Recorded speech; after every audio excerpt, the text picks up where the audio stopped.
Көру қабілетіңізді сақтап қалу мен оның баяу бәсеңдеуін сырттай бақылаудың арасындағы айырмашылық кейде қымбат дәрілерде емес, дәл өз ас бөлмеңізде табылуы мүмкін. 60 жастан кейін глаукома даму қаупі күрт өседі. Оны көбіне көздің үнсіз ұрысы деп атайды. Бірақ жаңа зерттеулер таңғаларлық нәрсені көрсетіп отыр. Белгілі бір корректор заттар сіздің көру жүйкеңізді қорғауға, көз ішілік қысымды реттеуге және порқабық тақ тіндеріне қан ағымын жақсартуға шын мәнінде көмектесе алады.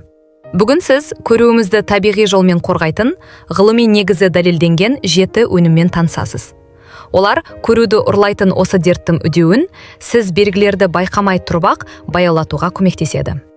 Тыныш қауіп. Глаукоманы түсіну. 60 жастан кейін. Глаукома бұл тек жоғары көз қысымы ғана емес. Бұл көру жүйкесіне қан ағымының төмендеуі салдарынан оның біртіндеп зақымдануына әкелетін күрделі жағдай. Көру жүйкеңізді миллионнан астам жеке талшығы бар оптикалық талшықты кабель ретінде елестетіңіз. Глаукомада осы талшықтар шеткі көруден бастап өліп, біртіндеп орталыққа қарай жылжы береді. Қорқынышты шындық. Адамдардың басым бөлігі көруінің 40%-нан астамын жоғалтпайынша ештеңе байқамайды. Бірақ үміт сыйлайтын тұсы бар.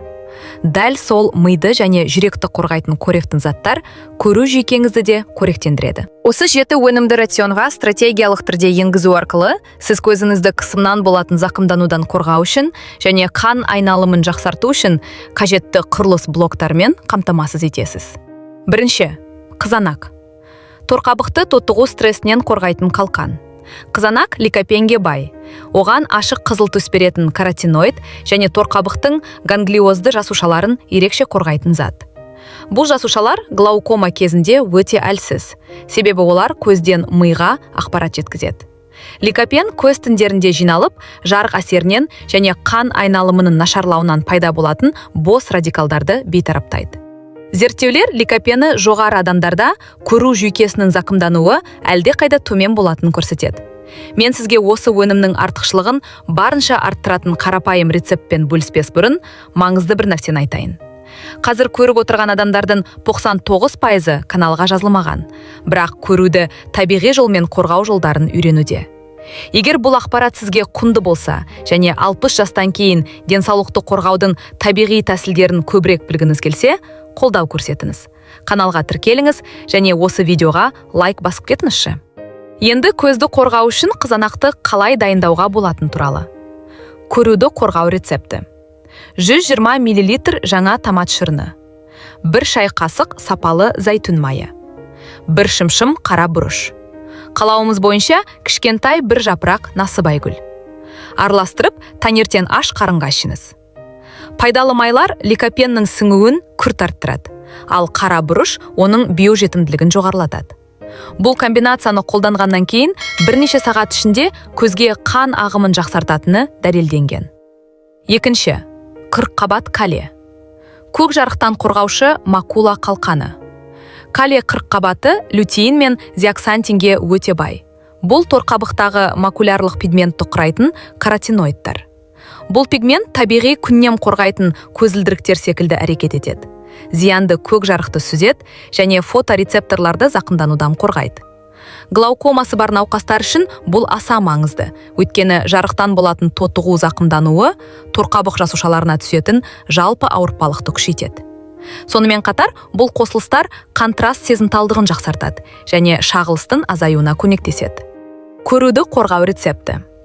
1 стақан жеңіл буға пісірілген калий жапырағы. 120 мл жылы су. 1 шай қасық кокос майы. 1 шымшым куркума. Осының бәрін жылы сорпа секілді араластырып, кешке баяу ішіңіз.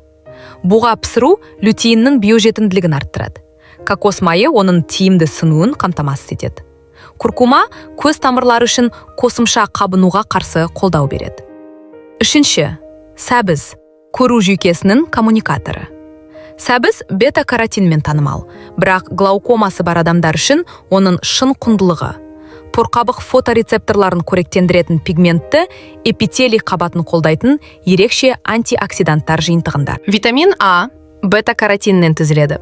Қараңғылықта көру үшін аса маңызды родопсин пигментін өндіру үшін қажет. Ең бастысы ол глаукомада зақымданатын порқабық нейрондарына тірек және корректі қызмет көрсететін Мюллер жасушаларының саулығын сақтауға көмектеседі. Көруді қорғау рецепті: 1 орташа органикалық сәбіз, 1 шай қасық зығыр майы, 1 шымшым теңіз тұзы. Сәбізді ұсақ үкіштен өткізіп, май мен тұзбен араластырыңыз. Баяу шайнап жеңіз. Бұл әдіс шырыннан гөрі көбірек корректік заттарды босатады және жалпы денсаулыққа пайдалы талшық береді. 4. Жектастар: көкжидек, порқабық қан айналымын күшейткіш. Көкжидек құрамындағы антоциандар антиоксидант қана емес. Олар капиллярлардың беріктігін арттырады, көз ішіндегі тамыр өткізгіштігін төмендетеді. Бұл глаукомада торқабыққа оттегінің жақсы жеткізілуін және зат алмасу қалдықтарының тиімді шығарылуын білдіреді.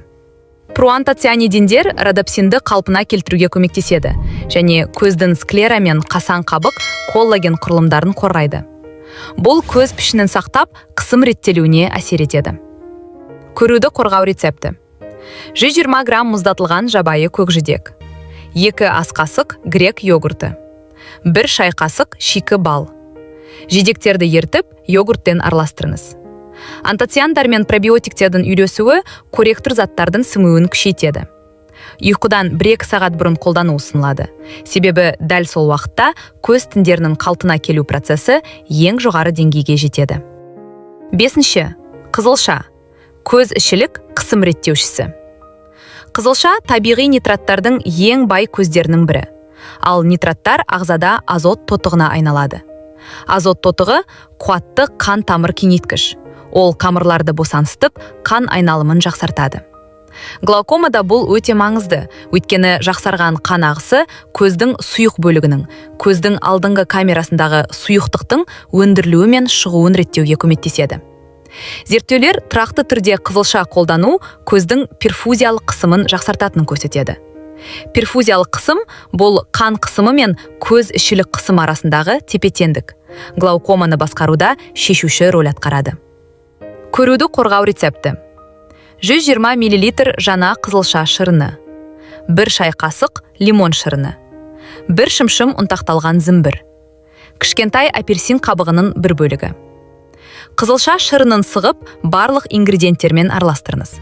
Лимон мен апельсин құрамындағы С дәрумені нитраттардың азот тотығына айналуын күшейтеді, ал зімбір қосымша қабынуға қарсы әсер береді.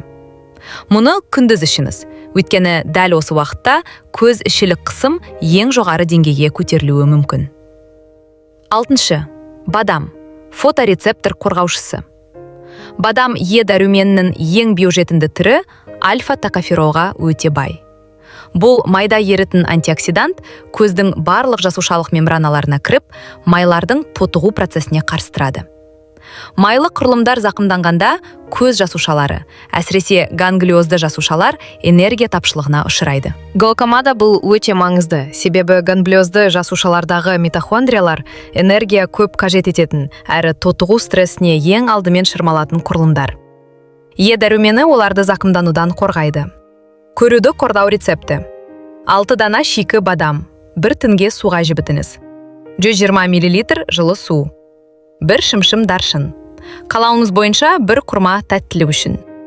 Суға жібіткен бадамды қабығынан тазартып, барлық ингредиентпен бірге пастаға айналғанша араластырыңыз. Жібіту фермент ингибиторларын жояды. Осылайша корректік заттардың сіңуі бірнеше есе артады.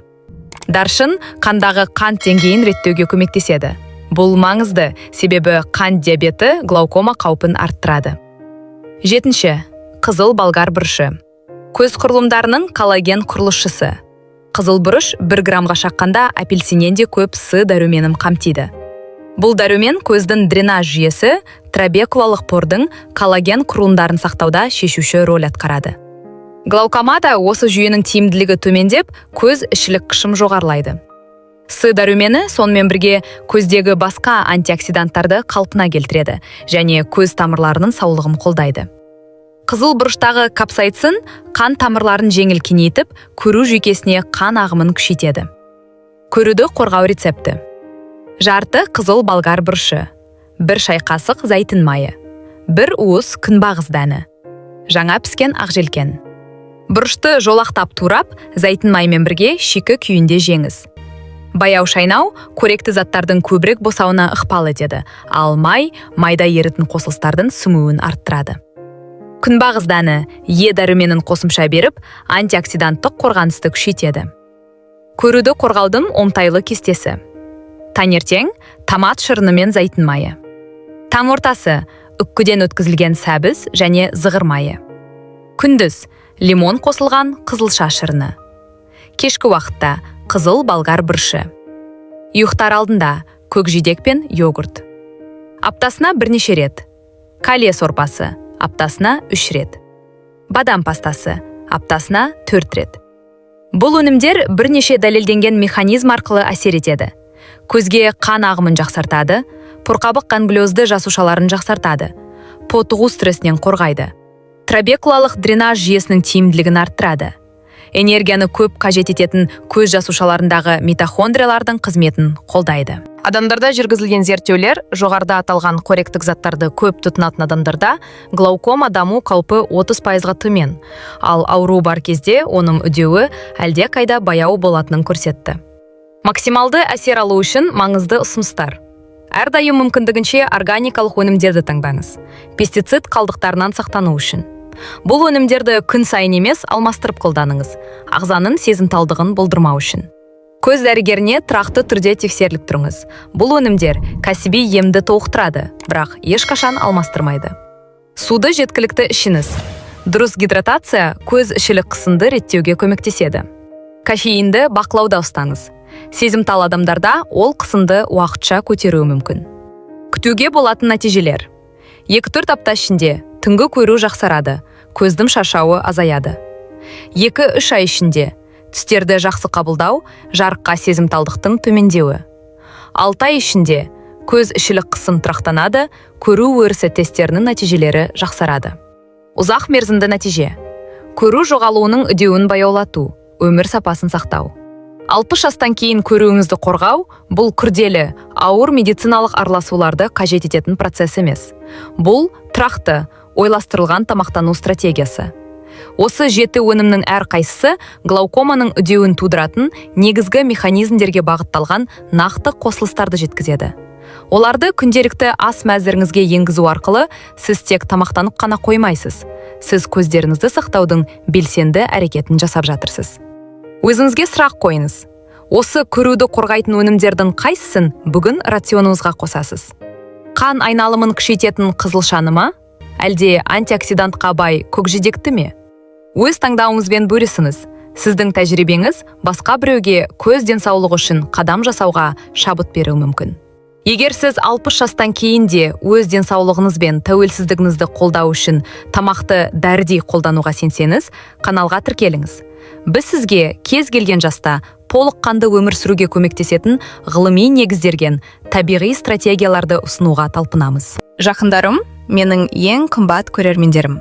Сіздерге бір өтінішім бар, шын жүректен. Егер бұл кеңестер сізге жан жылуын сыйласа, егер сіз өзіңізді аздап болса да жақсы сезінсеңіз, осы видеомен бөлісіңізші. Мүмкін дәл қазір біреу осы ақпаратқа мұқтаж болып отырған шығар. Біздің бір бөліскен видеомыз біреудің түнгі азабын жеңілдетуі мүмкін. Пікір қалдырыңыздаршы. Сіздердің әр сөзіңіз мен үшін бір үлкен күш, бір үлкен мотивация. Мен сіздер үшін күн сайын пайдалы дүниелер іздеп, зерттеп, тексеріп, ең дұрысын ғана жеткізуге тырысамын. Ал енді бір ең маңызды өтініш. Арнаға тіркеліңіздерші, өтінемін. Тіркелген әр жан менің үлкен отбасының бір мүшесі сияқты. Сіз тіркелгенде мен сіздің маған сенім артқаныңызды сеземін. Ал сол сенім менің жұмысымды 10 есе күшейтеді. Мен сізді ешқашан жалғыз қалдырмаймын. Алдымызда сіздің денсаулығыңызға, ұйқыңызға, өмір сапасына арналған тағы да көп құпиялар, көп пайдалы кеңестер бар. Бәрінен хабардар болып отыру үшін міндетті түрде тіркеліңіз. Өздеріңізді күтіңіздер. Алла сіздерді әрдайым қорғап, дендеріңіз сау болсын. Түндеріңіз тыныш, жүректеріңіз жеңіл болсын. Келесі кездескенше, менің жақындарым, әрбіріңіз мен үшін өте қымбат, өте ерекше жансыз. Сіздердің әр қайсыңыздың қолдауыңыз мен үшін үлкен күш, үлкен қуат. Сіз бар болғаны бір лайт басқанда немесе тіркелгенде, мен өзімді босқа еңбек етіп жүрмегенімді сеземін. Сіздер менің үлкен жүректі отбасымсыздар.